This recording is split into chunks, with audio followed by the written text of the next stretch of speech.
I'm Brian Van from SportBikeTrackGear.com. I'm here today with my friend Dave Gray. Hey, thanks Brian for having me. He is from Sport Bike Tire Service, East Coast Michelin race tire distributor. And the good news is we can finally offer this race product on the site and in our store again. And we're pumped because it is a premium product right now. They've always been good.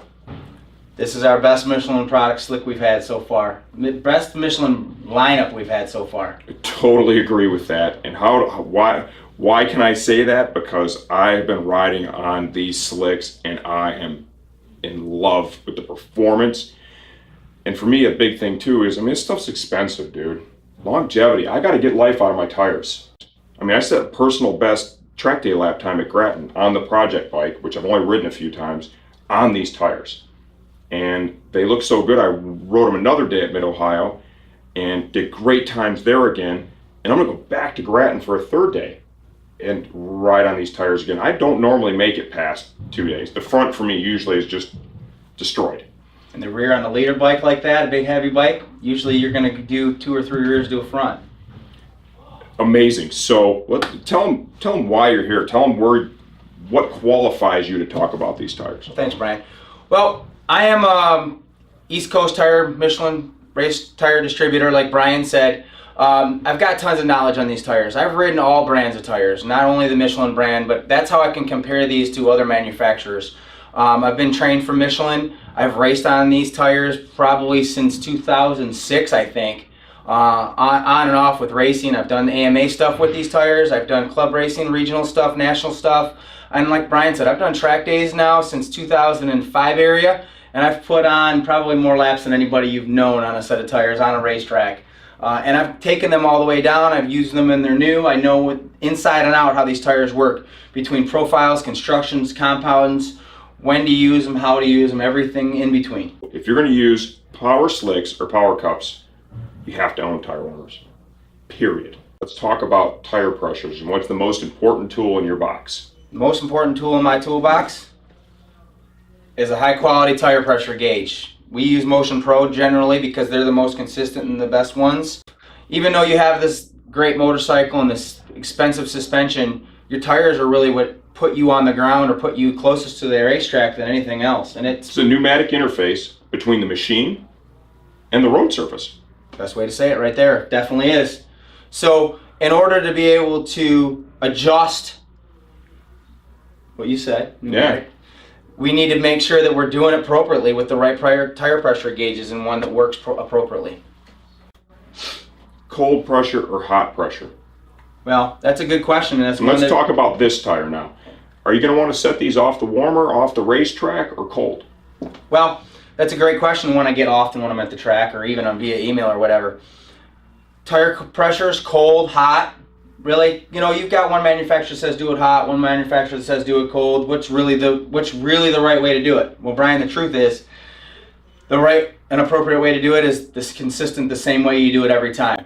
Cold pressures really are the only way, without outside variables, that can be 100% correct every time.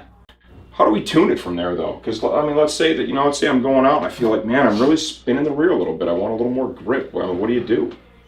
You could potentially take a little bit of tire pressure out of it.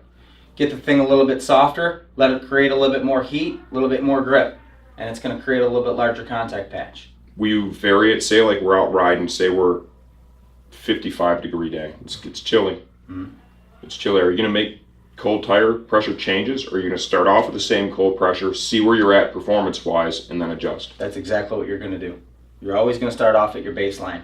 Now, as you start learning and growing more knowledge of the product and how you're riding and how the bike feels depending on cold and hot temperatures, you may want to adjust, or you could potentially change where your starting pressure is based on your notes and what you do.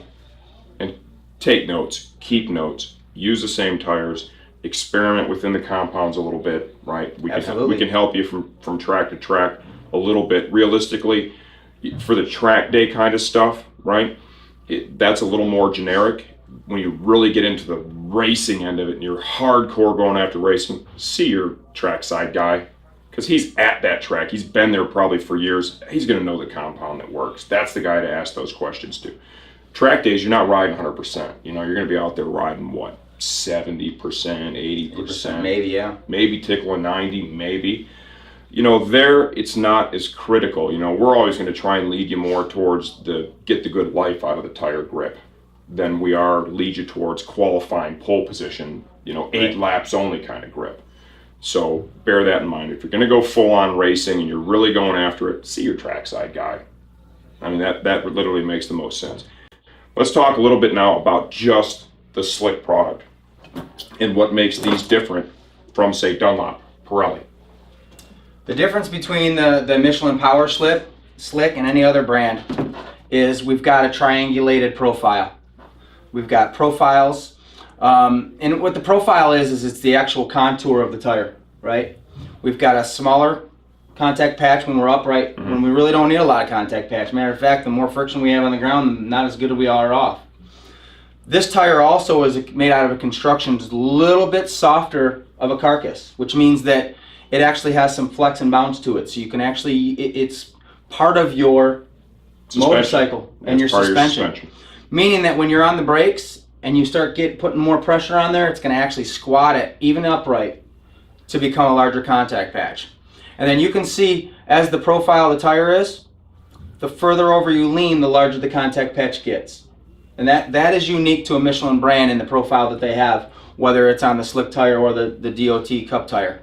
That the further over you lean, the contact patch actually consistently grows larger and larger.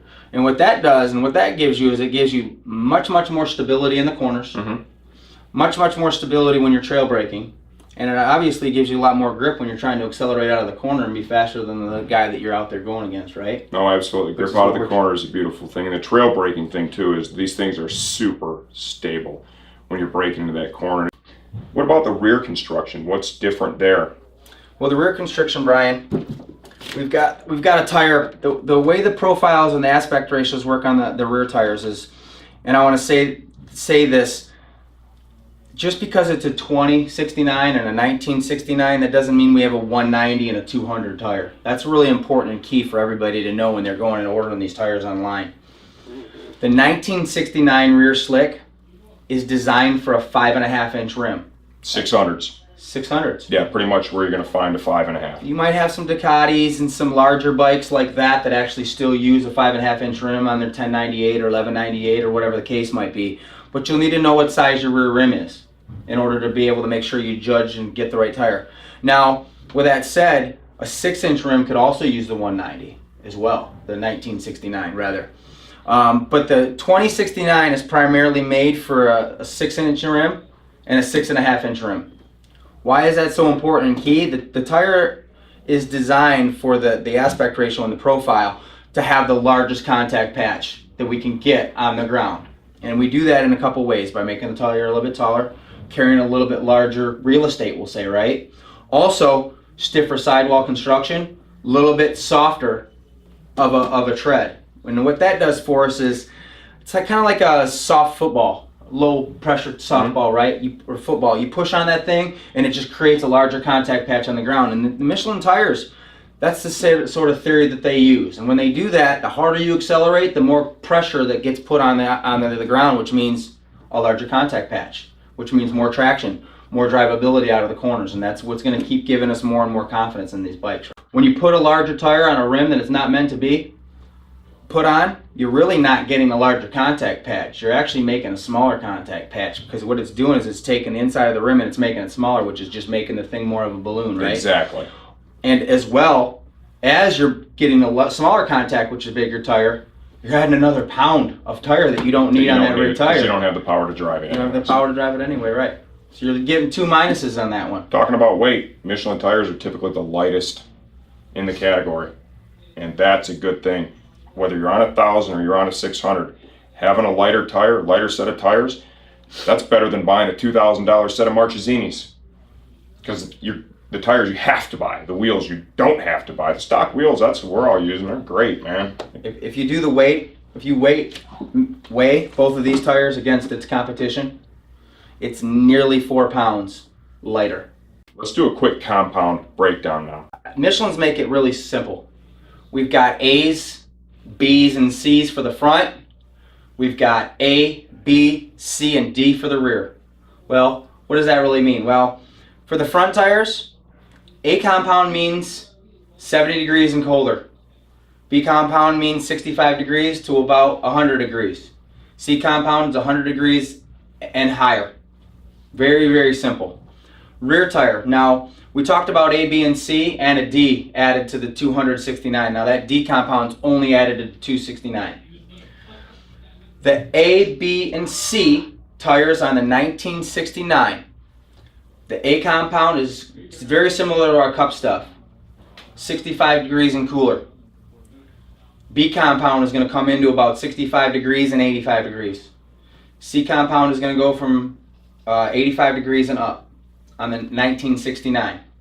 As we get into the D compound, the A compound is for racers with a qualifying type tire. I mean, this thing is super sticky. You're going to go out there and put down your fastest laps you're going to put down. And that's the 1969, which is specific to that. In regards to the rest of the B, the C, and the D, it kind of goes back a step just like the 1969 does. So the B is going to be anything lower than 65 degrees. The C is going to be from 65 to 80, and the D is going to be from 80, 85 degrees and up. And it's pretty simple. Pretty man. simple. And then the pressures on these, we're going to recommend up front 30 cold, in the back 22 cold. 22 cold. It does not get any easier to pick your tire than that. Okay. Just for reference, I'm going to tell you what I used and what I've seen so far. On my R1, the project bike we're giving away in October, I went with a B front, right? Yep. And I decided to go with a C rear. The C, I got great grip. I'm 2 days in, 2 hard days riding every lap of every session. I'm going to go ahead and I'm going to use it when we go back to Grattan 4th of July weekend for at least 1 day. And I feel confident that I can do the same times I did on it that I did before, because I'm looking at the front and the rear, they're great. I did flip the rear, and I'm going to flip it again. You know, both the tracks I've ridden on are right-hand bias tracks. I'm going to go ahead and flip it again. The tire wear right now looks great. The front, I didn't flip the first time. I'm going to flip it now. And I've got a little more rubber on the left side than I do the right. I'm going to go ahead and turn that over. Is this something you recommend people doing with these tires? That's okay to do.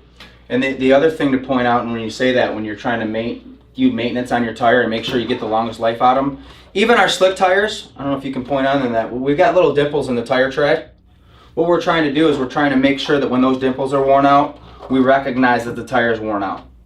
And be very aware that the tire, it could wear out in different spots, and it may not appear that it's wore out because the edge has got a lot more tire life left on it than the center on one side opposed to the other.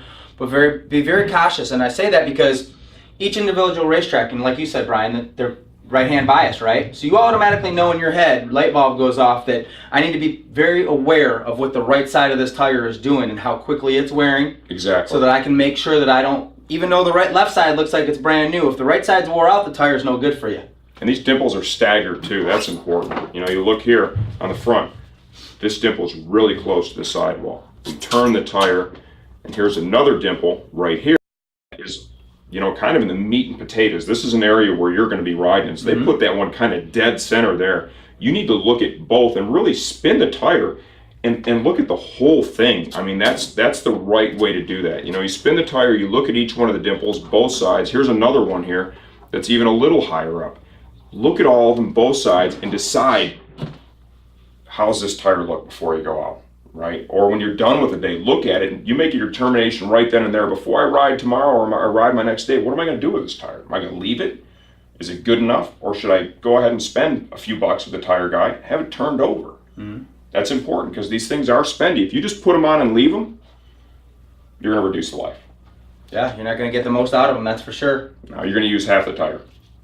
You're going to burn it up, and the other side is going to be, what, a third worn at Grattan? At Grattan, for sure.